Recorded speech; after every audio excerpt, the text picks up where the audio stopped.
This is the reveal of the witch in 2013's The Conjuring. Compare that to this reveal of Jason in It is a good video. We've seen it before, but it's a good video. The first one is much scarier, but don't just take my word for it. Jason has certainly had his scary moments, but one of the main reasons Jason Takes Manhattan is ranked so low is because it doesn't follow the rules for making a movie scary.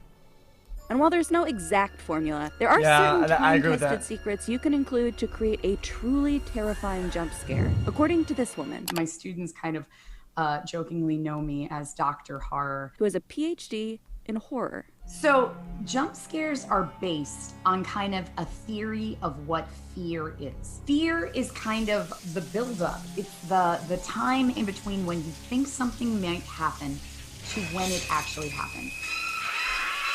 You can usually tell when a jump scare is about to happen. The lighting dims, editing slows down, things might start moving by themselves, and the music gets, well, creepy.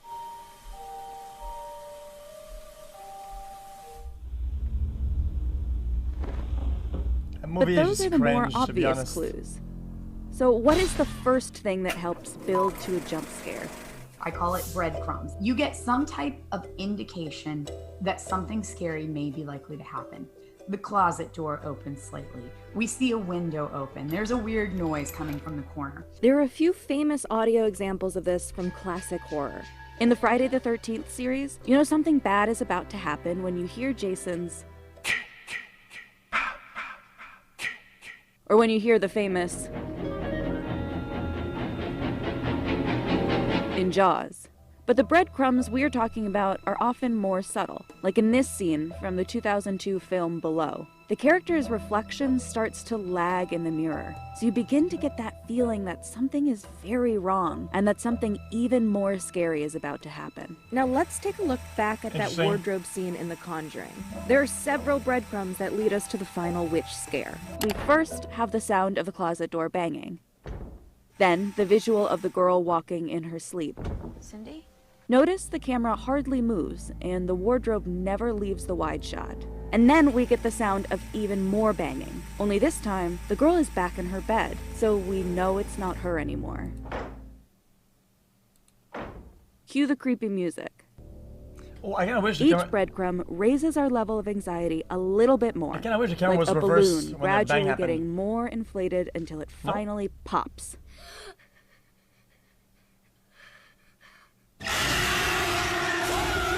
There are no specific breadcrumbs in the Jason Takes Manhattan scene. And in fact, we don't even hear the classic ki ki ki ma ma ma until after No, I like that because it's like misdirection. Oh, the character's reversed. Now we're focusing on what's in front.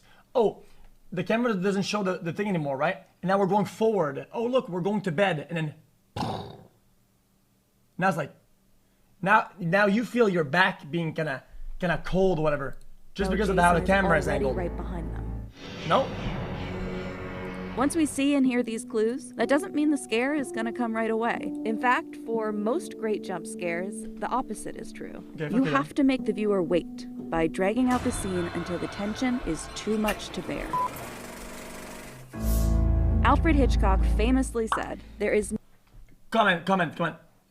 I feel it's become too obvious because there's like metas, right? Like she's talking about. And the metas evolve, right?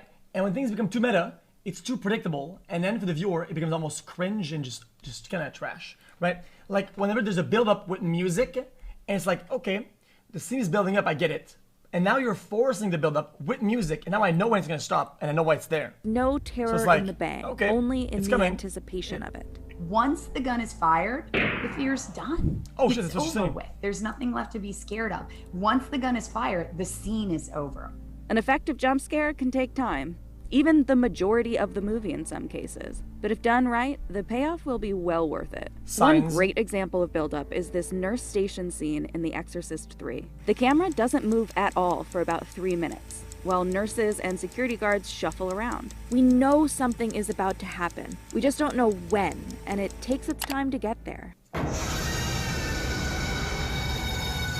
This scene in Insidious is another great example of building tension. Only instead of a single shot, we alternate back and forth between two characters for an extended period of time. The conversation goes on for about 2 minutes before the demon finally appears. And even though we know something is about to happen, when it does, we're caught off guard.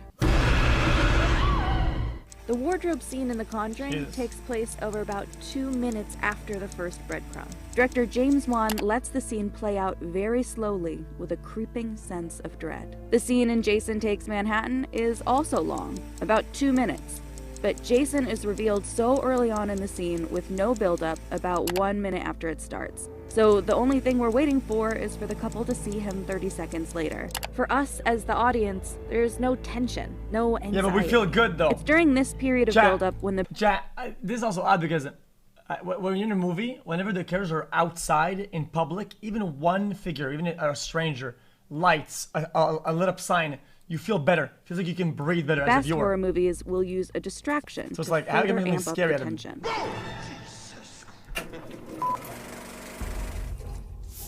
Think of this part like a magic trick. You're encouraged to look in one direction, while the real threat is happening elsewhere. In this famous scene in Jaws, we're distracted by the discovery of a tooth, and we're expecting to see a shark. Instead, we get a corpse. In The Sixth Sense, when Cole and the audience is focusing on the closet, an arm shoots out from under the bed. One common and often overused form of misdirection is the mirror trope, where the protagonist opens a medicine cabinet, for example. Alone at first, when it shuts, something is standing behind them. Surprise!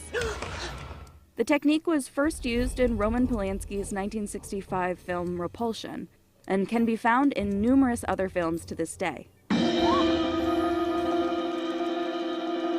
In The Conjuring, both the camera and girl are focused on the closet. We think something is inside of it, ready to jump out. But in reality, the threat is actually on top of the wardrobe. Jason Takes Manhattan doesn't even try to fool us at all. The main characters have a false sense of security. It's over. But we, as the viewer, already know where the threat is the entire time.